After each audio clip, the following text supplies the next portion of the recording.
Hello girls, BA final year. कैसे हो सब लोग? अच्छे हो? आई थिंक आप लोग पढ़ाई कर रहे होगे।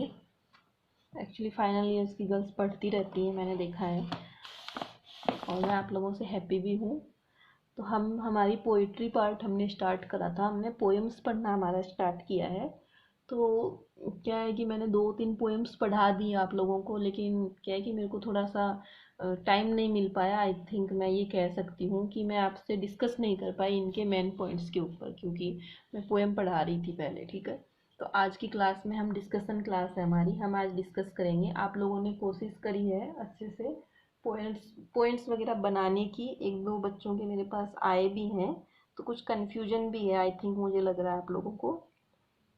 तो मैं आज आप लोगों की कन्फ्यूजन दूर कर देती हूँ। तो आज हम बनाएंगे मेन पॉइंट्स कालिदास और भवभूति, जो हमारे 2 पोइट जो है हमारे स्टार्टिंग में, उनके हम मेन पॉइंट्स, उनकी पोएम हमने पढ़ी है।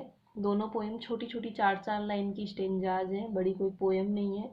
लेकिन फिर भी अगर एग्जाम में आ जाता है आपके पास कि आप भवभूति और कालिदास की पोएम को क्रिटिकली एनालाइज करो, या तीनों का ही आ जाता है कि कालिदास, भवभूति, भर्तृहरि की पोएम्स को क्रिटिकली एनालाइज करो, बड़ा क्वेश्चन आ जाता है, तो आप लोगों के पास मिक्सअप में पॉइंट्स होने चाहिए कि आप उनके क्रिटिकल एनालाइज कर पाओ उनको। ठीक है, तो इसलिए मैं आप लोगों को इस क्लास में अलग अलग पढ़ा रही हूँ, ताकि आप लोगों को आराम से समझ में आ जाए।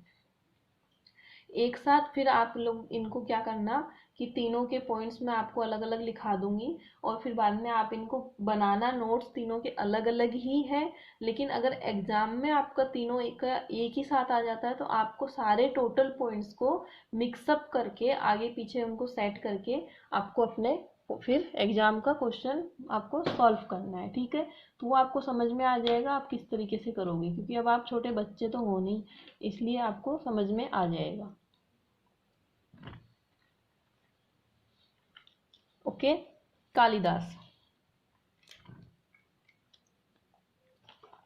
दिखाई दे रहा है आपको? थोड़ा सा टेढ़ा है, बट आप समझ पा रहे होंगे। ठीक है, सबसे पहले जो पॉइंट आएगा आपका क्या आएगा? Introduction about Kalidas. 1 मिनट। क्या आएगा? इंट्रोडक्शन अबाउट कालिदास, या फिर introduction to the poet Kalidas, जैसे भी आपको ठीक लगे वैसे लिखना है आपको।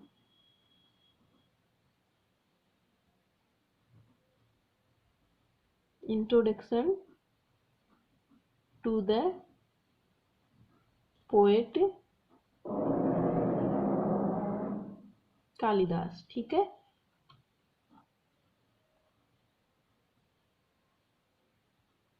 से 4, 5, 5। ठीक है, इसमें आपके बुक में इनके वर्क दिए हुए हैं और इनके बारे में दिया हुआ है, तो आपको ज़्यादा कुछ नहीं करना है। 4 या 5 लाइन में इनके बारे में लिखना है, फिर यहाँ पे मेन वर्क्स करके 4 या 5 जो इनके वर्क लिखने हैं। ठीक है, ज़्यादा आपको डिस्कशन में कहीं नहीं जाना है। ठीक है, ये हो गया। इसके बाद में आपको इंट्रोडक्शन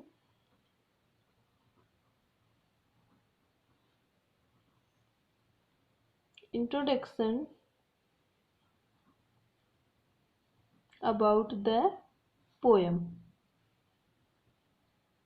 ठीक है, सेकेंड पॉइंट आपका हो गया इंट्रोडक्शन अबाउट द पोएम हो गया। ओके, तो कविता का परिचय आप बुक में पढ़ लोगे, आप लिख लोगे उसमें से कविता का क्या क्या परिचय है। अब क्या है हमारे पास, जो हमारा है कविता का जो स्टेंजा, 4 लाइन की जो कविता है आपकी, वो है दिस इज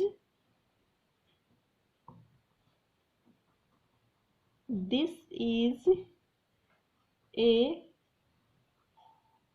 स्मॉल कर्टेन।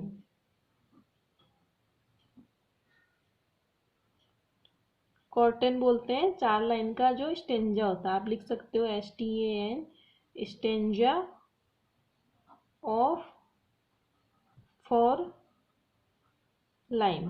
ठीक है, क्या है ये? 4 लाइन का एक स्मॉल कर्टेन है, छोटा सा प्यारा सा 4 लाइन का स्टेंजा है। ठीक है, आगे क्या है? थर्ड के बाद में fourth. In this stanza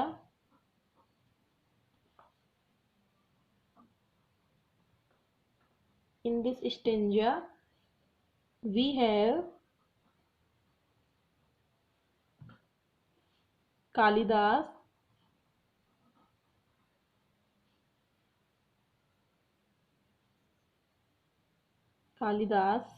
comments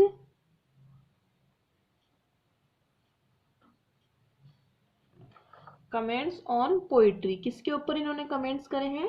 poetry के ऊपर। ठीक है, तो क्या कहा जा रहा है इसके अंदर, मैं साथ साथ समझा देती हूँ। ये 4 पदों की पंक्तियों का एक सुंदर पद्यांश है। स्टेंजा है, पद्यांश आप जानते हो, पद और गद्य जो होते हैं। तो ये क्या है? एक 4 पंक्तियों का एक सुंदर सा पद्यांश है। The poetry is always worthy when it's old. ठीक है, इसका जो नाम है, the poetry is always worthy when it's old. ठीक है,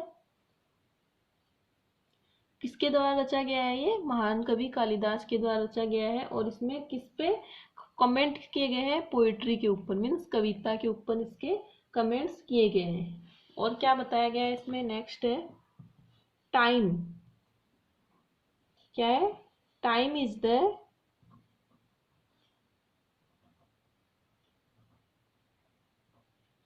ग्रेटेस्ट क्रिटिक मीन्स होता है आलोचक। बार बार आ रहा है ये वर्ड, तो आपको पता होना चाहिए।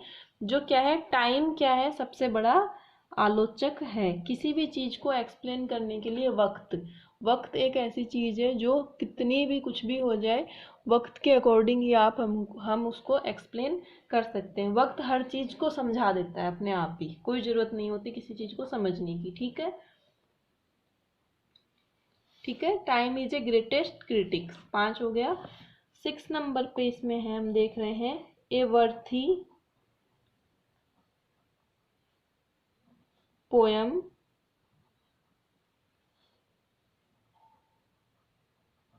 Stands the test of time. एक अच्छी और शानदार कविता जो होती है वो हमेशा वक्त की परीक्षा से होके गुजरती है। कहने का मतलब इसमें है कि इस पोएम में हमने पढ़ा कि कालिदास जी ने कहा है कि कोई भी पोएम, कोई भी कविता कब महत्वपूर्ण होती है? जब उसका बहुत सारा वक्त गुजर चुका हो और वो फिर भी पढ़ी जा रही हो, तब पता चलता है कि उसकी वैल्यू क्या है। जैसे आज हम कालिदास, भर्तृहरि, इनकी पोएम्स हम क्यों पढ़ रहे हैं? क्योंकि इनकी पोएम्स की वैल्यू दिखाई गई है। इनकी पोएम्स में वैल्यू थी, इसलिए आज तक चल रही है, वरना कौन पढ़ रहा होता? इनको सब भूल चुके होते, कोई जानते ही नहीं इनको। तो इसलिए क्या होता है कि कोई भी कविता, एक अच्छी कविता जो होती है वो हमेशा किससे होके गुजरती है? टेस्ट ऑफ टाइम, वक्त के परीक्षा से होके गुजरती है। एक अच्छी कविता होती है जो। ठीक है, 7 में है पोएट्री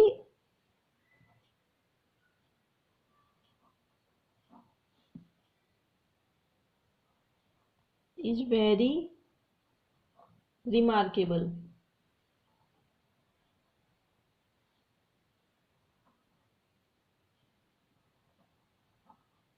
पोएट्री जो इनकी बहुत ही ज़्यादा रिमार्केबल है। रिमार्केबल मीन्स होता है कि बहुत अच्छी है, बहुत ही उल्लेखनीय है एक तरीके से। समझ में आया?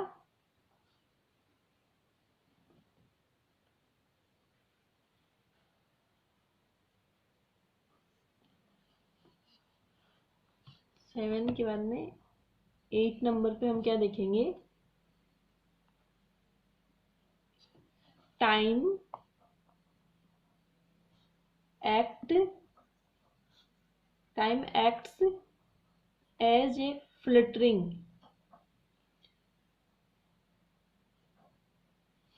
डिवाइस।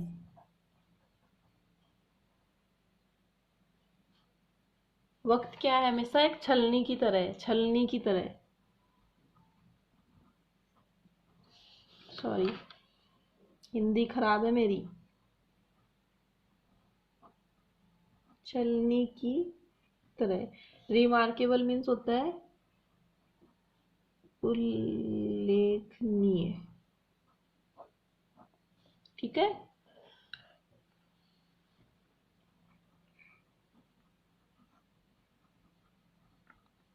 हिंदी में इसलिए लिख रही हूँ ताकि आप जब इनका एक्सप्लेनेशन करो तो आपको पता रहे कि वो इसका पॉइंट का अर्थ क्या है, ताकि आप उसको अच्छे से कर पाओ, ठीक है।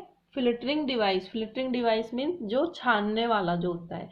टाइम का काम क्या है? छानने का काम है। जैसे हम आटे को छानते हैं और अच्छी चीजें निकलती है, बुरी चीजें हम फेंक देते हैं, उसी तरह वक्त के अनुसार कोई भी चीज होती है वो छलती जाती है, छलते छलते छलते छलते वो परफेक्ट होती है फिर बाद में, ठीक है। हम्म,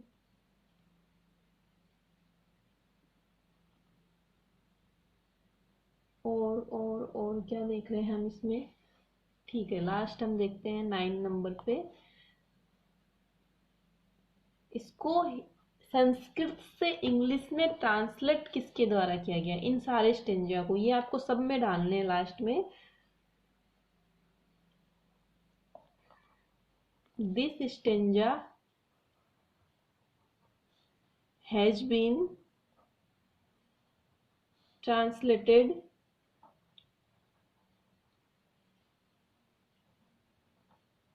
this stanza has been translated from Sanskrit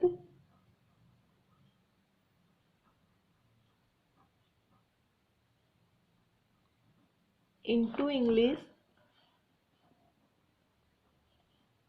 bye किसके द्वारा? जॉन, ये याद रखना आपको, एक्सप्लेनेशन में भी डालना अगर आता है तो, ये वाला जॉन बोथ, ठीक है। 10 नंबर में है इसका राइम स्कीम, जो इसकी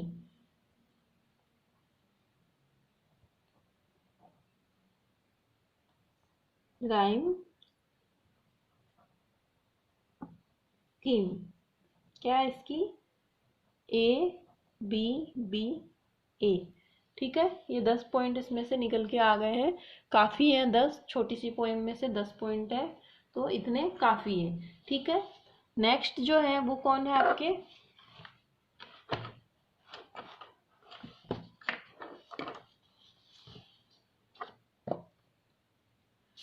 भवभूति, ठीक है। अब इसका पढ़ लेना, आपको पूरा समझ में आ जाएगा। तो भवभूति है।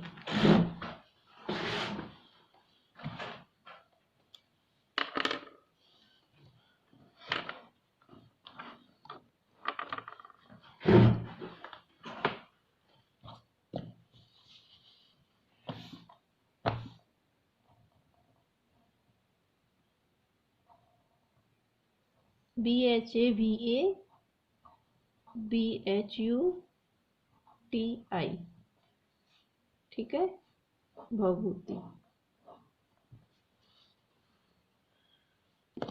क्या करना है हमें?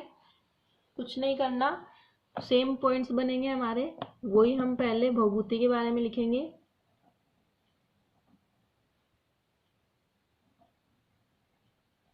Introduction to the poet Bhavabhuti,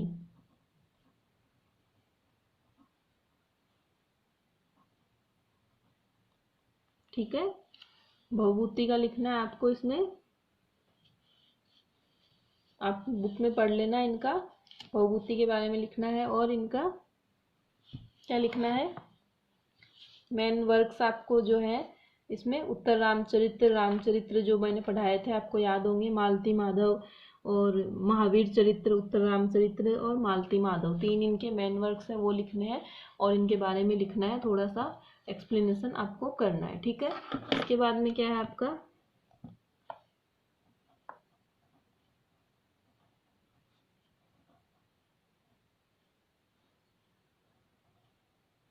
introduction about the poem. Same चीजें तो याद तो कुछ नहीं करनी। ये भी क्या है थर्ड में? दिस इज, ये भी एक स्टेंजा है, स्मॉल 14 स्टेंजा ऑफ 4 लाइन। ठीक है, समझ में आ रहा है? स्टेंजा ऑफ 4 लाइन हो गया।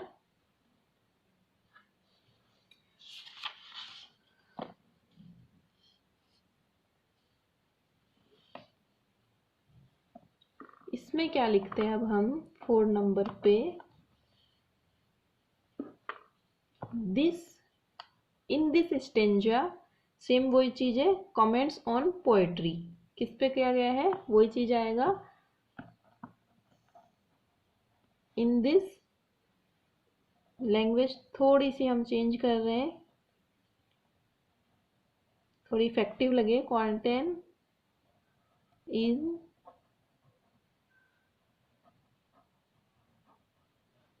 भभूतिज कमेंट्स ऑन पोइट्री। ठीक है, कमेंट्स ऑन पोइट्री, किस पे कमेंट्स किया गया है? पोइट्री के ऊपर इन्होंने कमेंट्स किए हैं। ठीक है,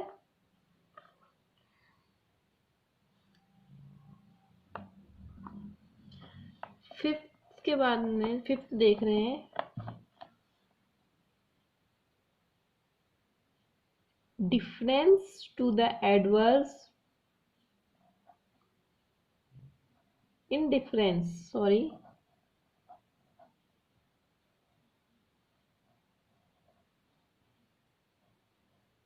indifference to the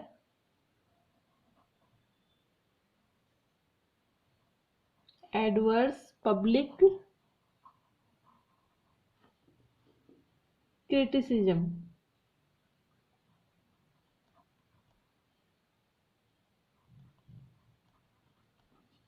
क्या किया है इसके अंदर उन्होंने कि अलग अलग लोगों की जो क्रिटिसाइज, जो एडवाइस दी गई है पोएट्री के ऊपर, जो क्रिटिसाइज किए गए, आलोचना की गई है, वो इसमें उन्होंने दिखाई है कि लोग किस तरीके से कविताओं की मजाक बनाते हैं और किस तरीके से बिना पढ़े हुए बेवकूफ़ लोग जो है वो बिना समझे हुए मतलब किसी भी पोएम का मजाक बना देते हैं।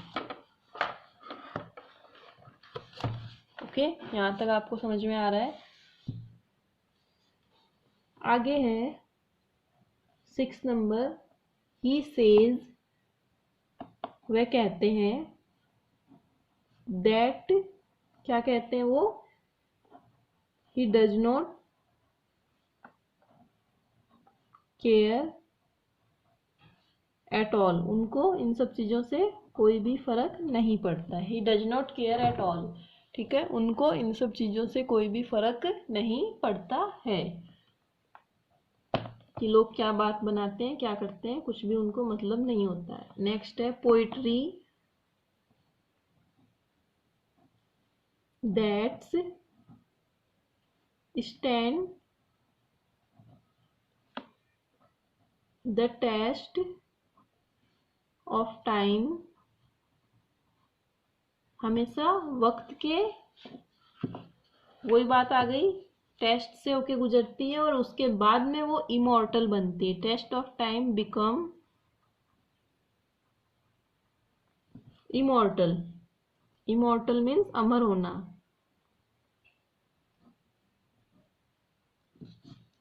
कविता वक्त के परीक्षा से होके गुजरती है और उसके बाद में वो हमेशा अमर होती है। 8 नंबर पे हम देखते हैं,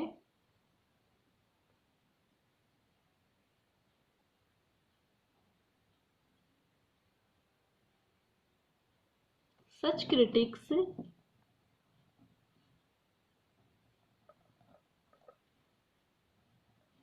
as fail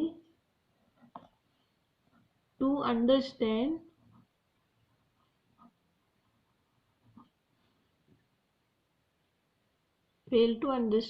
and appreciate means प्रशंसा करना, appreciate his poetry। ठीक है, कुछ क्रिटिक्स आलोचक ऐसे हैं जो उनकी कविताओं को समझे बिना ही उनको प्रशंसा करना बंद कर देते हैं, मतलब कि बिना समझे बिना पढ़े ही वो उसकी बुराई करना शुरू कर देते हैं। तो कुछ आलोचक ऐसे होते हैं। ठीक है, 9 नंबर पे हम देखते हैं, such people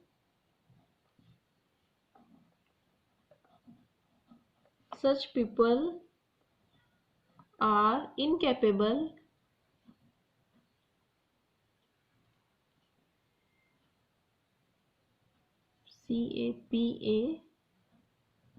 CAPABLE incapable of sharing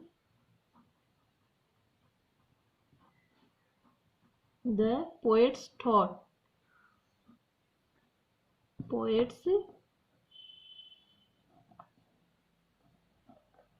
poets के विचारों को समझने में कुछ लोग जो हैं वो क्या है, कैपेबल ही नहीं है, इनकेपेबल है, असमर्थ है, उनके समझ से ही बाहर की चीज है।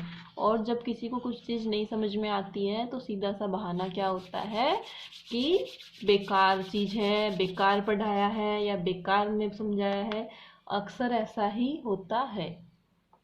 ठीक है, मैं आप लोगों के लिए नहीं कहूँगी, लेकिन कुछ बच्चे ऐसे होते हैं जिनको कोई चीज़ नहीं समझ में आ रही होती है, नहीं पढ़ना होता है या पढ़ने का जिनका मूड ही नहीं होता है, जो पढ़ना ही नहीं चाहते हैं, वो क्या करते हैं, वो टीचर में कमियां निकालना शुरू कर देते हैं कि भाई हमारे टीचर ने सही नहीं पढ़ाया, हमारे जो सब्जेक्ट टीचर वो ठीक नहीं पढ़ा रहे, इस तरीके से वो क्या करना शुरू कर देते हैं। तो लेकिन क्या होता है कि आपको समझना जरूरी है, आप अगर समझना चाहोगे तो आपका टीचर हमेशा आपको समझाएगा। तो इन दिस लाइन सेम यहाँ पे वही कहने चाह रहे हैं, सच पीपुल, कुछ लोग ऐसे हैं जो इनकेपेबल है sharing the poets thought, poets के जो विचार है उनको समझने में ही वो इनकेपेबल है, असमर्थ है, वो समर्थ ही नहीं है। ठीक है, इनकेपेबल मीन्स होता है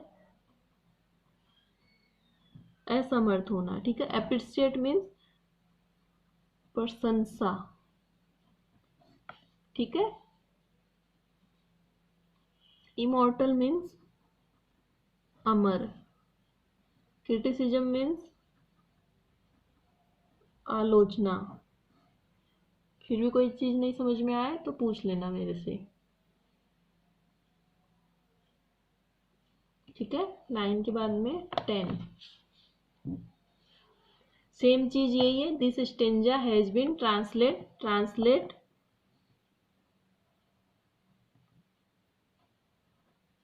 ट्रांसलेटेड बाई, किसके द्वारा ट्रांसलेट किया गया है ये, जॉन ब्रॉथ के द्वारा ट्रांसलेट किया गया है। ठीक है, एक इसमें है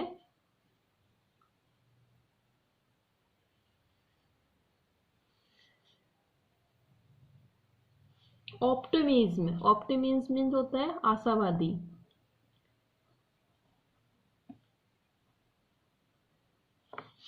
ऑप्टिमिज्म अबाउट हिज पोएम,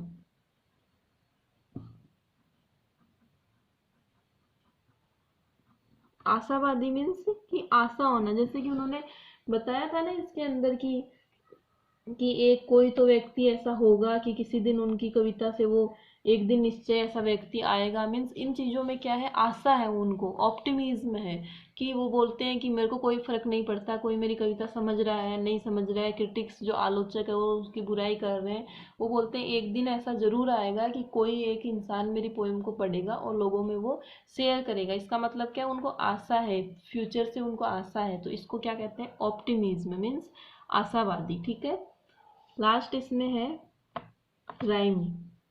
ठीक है, राइम क्या है इसमें, राइम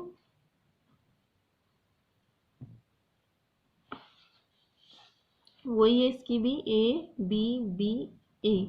ठीक है, आप लोगों को ये मैं बता चुकी हूँ। ठीक है, यहाँ तक आप लोगों को अच्छे से समझ में आ गया। अब आपकी है एक भर्तहरी। ठीक है, नेक्स्ट क्लास में मैं भर्तहरी के सारे चीज़ें समझा दूंगी। तो मैं आप लोगों से पूछना चाहती हूँ कि आप लोगों ने पहले, मैंने आप लोगों को नहीं पढ़ाया था, लेकिन जिन्होंने भी सर ने आपको पढ़ाया था, तो क्या उन्होंने आपको ये राइम स्कीम और जो फ्री वर्ड्स और ये सब जो चीज़ें, सिमिली, मेटाफोर, ये सब चीज़ें होती हैं, वो उन्होंने पढ़ाई है कि नहीं पढ़ाई है, मैं नहीं जानती हूँ। अगर उन्होंने ये चीज़ें नहीं पढ़ाई है आप लोगों को, कि जो लिटरेचर की जो ग्रामर होती है, तो अगर आप लोगों को नहीं पढ़ाई है तो आप मेरे को मैसेज करना, मेरे को बताना कि आप लोगों को नहीं पढ़ाया हुआ है, तो मैं आप लोगों को शॉर्ट फॉर्म में ये चीज़ें समझा दूंगी एक दिन की क्लास के अंदर। और अगर पढ़ाया हुआ है तो वेल एंड गुड है। फिगर ऑफ स्पीच आपको पढ़ाया हुआ है कि नहीं पढ़ाया हुआ है, मेरे को ये बता देना बस। क्या है, मैं यहाँ पे नीचे लिख देती हूँ, figure of speech, figure of speech, ठीक है। ये चीज़ आपको पढ़ाई है कि नहीं पढ़ाई, इसमें काफ़ी सारे आते हैं, जो मेन है वो आप लोगों को पता होना चाहिए, क्योंकि फाइनल ईयर के बच्चे हो आप, फाइनल ईयर के बच्चों को लिटरेचर का ये पता होना चाहिए कि फिगर ऑफ स्पीच क्या होते हैं, पोएम्स कितने टाइप की होती हैं, पोएम में वर्स क्या होते हैं, फ्री वर्स क्या होता है, और जो आपके जो, जैसे हमने हिंदी में काल पढ़ते हैं उसी तरीके से आपके भी होते हैं, एज कौन कौन सी है, विक्टोरियन एज, रोमांटिक एज, इस तरीके की अलग अलग है। तो मैं पहले भी क्लास में मैं आप लोगों को बोल चुकी हूँ। और क्या है कि एक्चुअली मेरे को थोड़ा टाइम नहीं मिल पा रहा है, इसलिए मैं आप लोगों को बता नहीं पा रही हूँ। लेकिन एक दिन अच्छे से एक क्लास लेंगे और उसमें मैं आप लोगों को ये सारी चीज़ें क्लियर करूँगी। और तब तक आप अपना कोर्स से रिलेटेड पढ़िए। वो सिर्फ एक्स्ट्रा नॉलेज है आपकी, जो आपको होना बहुत ज़्यादा ज़रूरी है, because of English literature students, ठीक है। और ये दोनों पोएम्स के मैंने आपको पॉइंट्स बता दिए हैं। अब मैं आपको क्या समझाने वाली थी, मुझे याद आ गया कि एग्जाम में अगर आपके पास आता है कालिदास और भवभूति के, आपको क्रिटिकल एनालाइज करना है, ठीक है। तो आप क्या करोगे, आपको इसका मतलब ये थोड़ी कि आप 10 यहाँ से, 12 यहाँ से, 10 10 20 और 2 22 और फिर मैं तीसरी पोएम की करवाऊंगी, ऐसे करके 30 पॉइंट्स थोड़ी करने बैठोगे आप एग्जाम में, नहीं ना। तो इसलिए आपको क्या करना है, अगर आपका ये कंबाइंड में आ जाता है, आपका मिक्स में आ जाता है, तो आपको कुछ नहीं करना है, आपको पहला और दूसरा पॉइंट आपको करना है, ठीक है।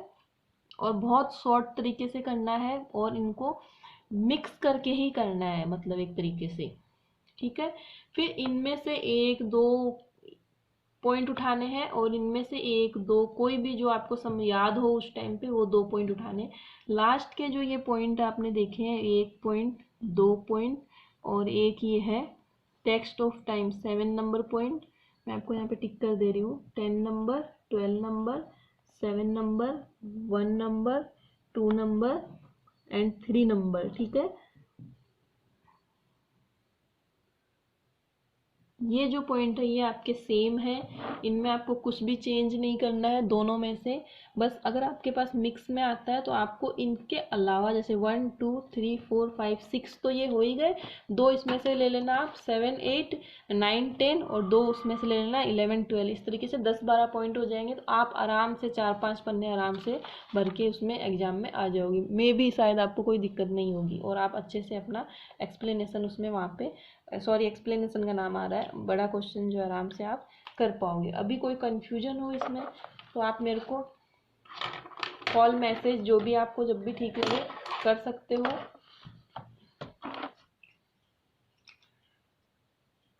और अगर आप लोगों के पास 5 ईयर्स के पेपर्स हैं तो आप वो फाइनल ईयर के पेपर्स आप कलेक्ट करो कहीं से भी, और उसके बाद में आप देखोगे उसमें किस तरीके से क्वेश्चंस आए हैं। और मेरा तो यही कहना है कि आप लोग अभी से अपनी पढ़ाई अच्छे से रखो, क्योंकि आगे कुछ भी यूनिवर्सिटी की कुछ भी गाइडलाइन नहीं आ रही है, कुछ भी कोई भी अपना कोर्स कम नहीं हो रहा है, कुछ भी नहीं हो रहा है मेरे हिसाब से। तो मैं ये चाहती हूँ कि आप अपनी पढ़ाई वैसे ही रखो जैसे हम पढ़ते आ रहे हैं हमेशा, और फाइनल ईयर में अच्छे मार्क्स बना के आप अच्छे से आप आगे निकल पाओ, ताकि आप इंग्लिश से एमए करो तो आपको ईजी रहे। और मैं हमेशा आपके साथ में हूँ, कब भी कोई भी प्रॉब्लम हो तो आप मेरे से पूछ सकते हैं। तो इस तरीके से, क्योंकि फाइनल ईयर है, कहने का मतलब ये है कि आपको इसी टाइम पे अच्छे परसेंटेज बनाने हैं। तो अच्छे परसेंटेज बनाने के लिए आपको पढ़ाई तो रेगुलर रखनी ही होगी।